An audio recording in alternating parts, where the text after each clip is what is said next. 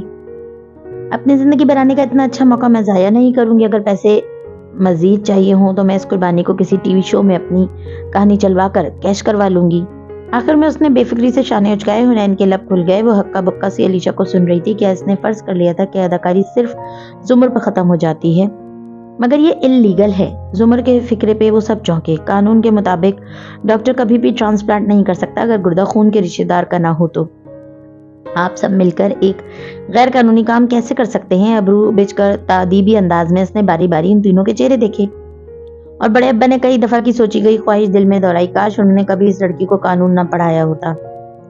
یہ عورت تو غیر ملکی ہے، مگر آپ کو تو قانون کا علم ہونا چاہیے ابا۔ ہم نے اس کا حل بھی نکال لیا ہے، حنین ہمت کر کے بولی تو زمر گردن موڑ کر اسے دیکھنے لگی۔ ہم پیپرز پہ سعدی بھائی کا نام لکھوائیں گے۔ زمر کے تاثرات بدلے، وہ دہل کر رہ گئی۔ سعدی کا کیوں؟ وہ ایک دم دھڑک کر متفائش سی ہو کر بولی، پھر غصے سے ابا کو دیکھا۔ سعدی کا نام کڈنی ڈونر کے طور پر کبھی بھی نہیں لکھیں گے آپ لوگ۔ ٹھیک ہے نہیں لکھتے، لیکن اگر یہ فرینچ امریکن عورت نہیں دے گی، بڑے ابا نے علیشہ کی طرف اشارہ کر کے سنجیدگی سے کہنا شروع کیا، تو کسی خون کے رشتہ دار کو دینا پڑے گا۔ فہرست بناتے ہیں، پہلے نمبر پہ میں ہوں، میرا میچ نہ کیا تو پھر سعدی ہوگا، اور پھر حنین۔ اگر اس کا بھی نہ لگ سکا تو اسامہ تو ہے نا۔ ابا، اس کے دل پہ کسی نے پیر رکھ دیا تھا۔ صدمے سے آنکھیں گلابی پڑنے لگی۔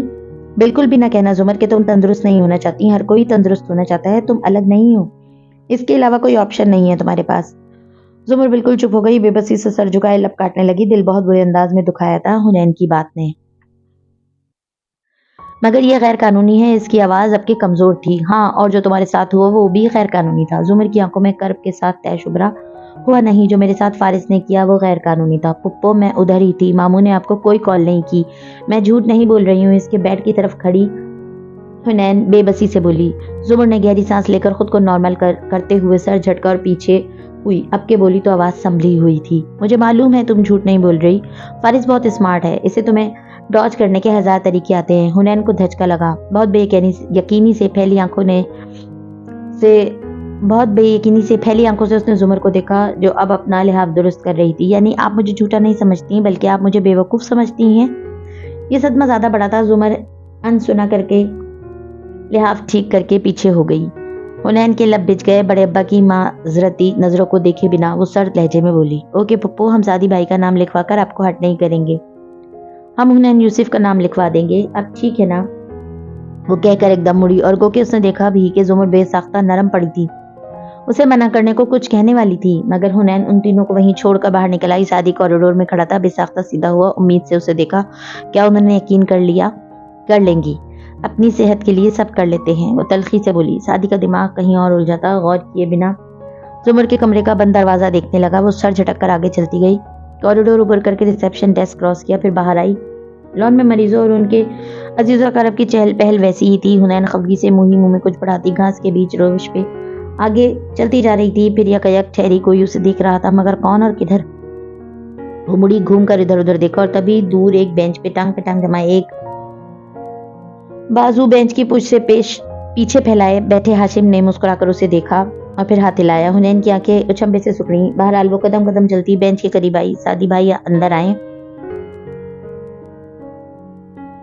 سعدی بھائی اندر ہیں؟ اس نے اپنے تئیں ہاشم کو درست سن دکھائی۔ وہ بس مسکرا کر اسے دیکھے گیا، ابھی مل کر آ رہا ہوں اس سے۔ اس نے بتایا کہ ڈونر کڈنی مل گیا ہے، مگر جس شخص سے خریدا ہے اس کے بارے میں زمر کو بتانے کے بجائے تمہاری کوئی فرینڈ۔ ہاشم نے فکرہ ادھورا چھوڑا۔ یہ کور سٹوری صرف ہاشم کے لیے گڑی تھی۔ سعدی اس پہ لاکھ اعتماد کرتا، مگر یہ اس کے خاندان کا اندرونی معاملہ تھا، اور ہاشم کو بتانے کا مطلب تھا زمر کو کبھی نہ کبھی وہ بتا دے گا۔ اس کو صرف حنین کی دوست گردہ دے رہی ہے کہہ کر بھی نہیں ٹال سکتے تھے کہ علیشہ اس اداکاری کے لیے دوبارہ مہیا نہیں ہوگی۔ ہاشم آتا جاتا رہے گا، کھٹک گیا تو کھوج لگائے گا، اور پتہ چلنے پہ سعدی سے بد اعتماد ہو جائے گا، سو پہلے ہی اسے مطمئن کر دیا۔ وہ ہو بھی گیا، اس کی بلا سے گردہ غیر قانونی طریقے سے خریدا ہو۔ اس کا مسئلہ تو صرف علیشہ تھی جس نے اپنی فلائٹ آگے کروا لی تھی، میری فرینڈ علیشہ، اس نے پھپھو کو کنوینس کر لیا ہے، مگر آپ یہ بات پھپھو کو مت بتائیے گا۔ وہ سینے پہ بازو لپیٹے اس کے سامنے کھڑی سنجیدگی سے کہہ رہی تھی، کیا یہ کہنے کی بات ہے؟